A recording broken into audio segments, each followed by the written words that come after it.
आप सभी का 12वीं गणित की इस कक्षा में स्वागत है। और हमने आज से पहले के जितने भी लेक्चर हैं उन सब में संबंध के प्रकार हमने प्रश्नवाली जो है 1A पूरी हल कर ली थी। आज हम 1B हल करने वाले हैं, लेकिन 1B से पहले जो हमें बेसिक जो याद होना चाहिए, आधारभूत संकल्पना, उसकी हम चर्चा करेंगे। सबसे पहले अपन बात करते हैं संबंधों के प्रकार की, क्योंकि इस 1B को बिना इन बेसिक कॉन्सेप्ट के अपन हल नहीं कर सकते हैं। उससे पहले हम बात करेंगे संबंधों के प्रकार की। संबंधों के प्रकार में कुछ प्रकार और हमारे सामने ये आए हैं: स्वतुल्य संबंध, सम्मित संबंध, संक्रामक संबंध और प्रतिसम्मित संबंध। सबसे पहले मैं बात करूंगा यहाँ पे स्वतुल्य संबंध की। नंबर 1 जो आपका यहाँ लिखा हुआ है, स्वतुल्य संबंध होता है क्या?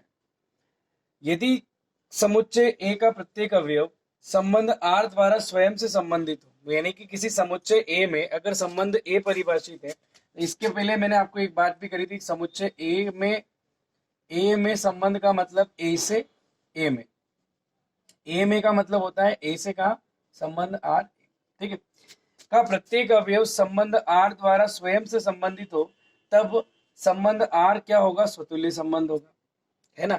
यानी कि मान लीजिए इसके अंदर x1 है, x2 है, x3 है, इसके अंदर भी x1 x2 और क्या होगा? x3 होगा। x1 x1 से संबंधित है, x2 x2 से और x3 से संबंधित है। ऐसा भी हो सकता है कि x1 जो है x2 से हो जाए संबंधित। समझ में आ रही बात आपको?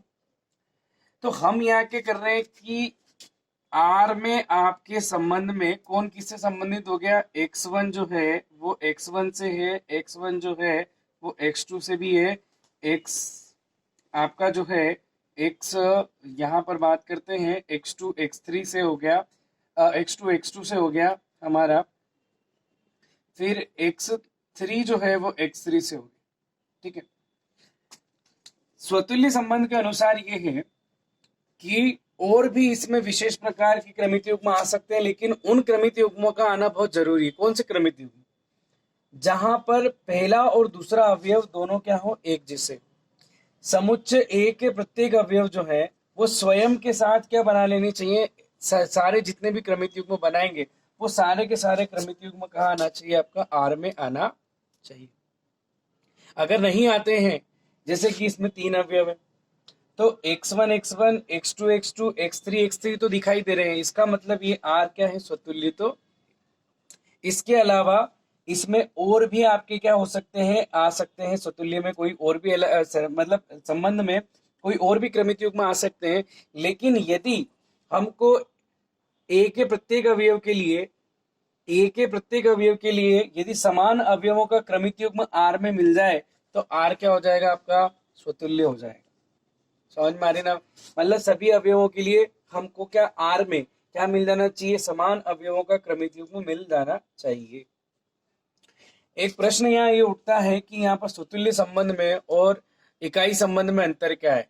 तो इकाई संबंध में केवल और केवल वही आएंगे, ठीक है। एक संबंध आर जिसमें हम केवल इकाई, मान लीजिए ये संबंध आर है, तो संबंध आर में, इस संबंध आर में हमको अगर इकाई संबंध क्या होता है? इकाई संबंध में केवल और केवल हमको कौन सा क्रमित युग्म दिखाई देगा? कौन से होंगे? जहां पर पहला और दूसरा अवयव क्या होंगे? एक जैसे होंगे। अगर ये हमारा संबंध में केवल यही अवयव आ रहे हैं, तो फिर वो संबंध क्या हो गया? इकाई संबंध हो गया। लेकिन एक बात और है कि अगर उनके साथ साथ में अगर यहाँ पर कोई और भी क्रमिक युग्म आ जाता है, तो फिर इकाई संबंध वाले को हम देखते हैं, तो इकाई संबंध वाले सारे के सारे क्रमिक युग्म यहाँ पर आर में आ रहे हैं क्या? अगर ऐसा है तो फिर वो आर संबंध जो होगा हमारा क्या हो जाएगा? स्वतुल्य संबंध हो जाएगा। समझ में आ गई बात आपको? फिर आप अपन बढ़ते हैं सम्मित संबंध की तरफ। सम्मित संबंध क्या होगा? अच्छा, इसमें ये है, यहाँ पर एक इसके लिए हमको ये कहा गया है कि प्रत्येक अवयव जो कि ए का, प्रत्येक ए स्मॉल ए जो कि ए का अवयव है, ए का अवयव मतलब ए के हर एक एलिमेंट के लिए ए का हर एक अवयव, उसके लिए समान अवयव को क्रमित युग्म कहाँ जाना चाहिए? आर में जाना चाहिए, ठीक है। फिर आ रहा है आपका सममित संबंध। सममित संबंध में आप देखिए, यदि कोई क्रमित युग्म ए बी कहाँ है? आर में है, और अगर बी ए उसका सममित रूप जो है, सममित क्रमित युग्म जो है वो अगर कहाँ मिल जाता है? आपको आर में मिल जाता है, तो इसका मतलब ये है कि आर संबंध जो होगा क्या होगा, सममित संबंध। यदि ए भी आर में है और अगर हम क्या सिद्ध कर देंगे, बी ए आर में आ जाए, है ना, बी ए भी कहाँ पहुंच जाए, आर में, तो आर कौन सा होगा, सममित संबंध। फिर हम देखते हैं अगर ए बी कोई क्रमिक युग्म है, जैसे 1 2 वो आर में है, बी सी भी आर में है, और कौन ए सी कहाँ मिल जाए, आर में मिल जाए, तो आर कौन सा हो जाएगा, संक्रमक संबंध हो।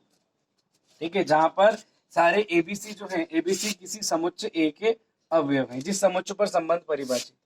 प्रतिसंबित संबंध में क्या, तो प्रतिसंबित संबंध में कि यदि ए बी आर में और बी सी भी आर में है, ए बी कहाँ है, आर में है, बी सी आर में है, और यदि ये तभी संभव हो जब ए बराबर बी हो, तो आर जो होगा आपका कौन सा हो जाएगा, प्रति। इन दोनों से ये पता चल जाए कि ए बराबर बी है, तो आर कौन सा हो जाएगा आपका, प्रतिसममित। आर जो होगा वो प्रतिसममित होगा। ठीक है, प्रतिसममित संबंध होगा।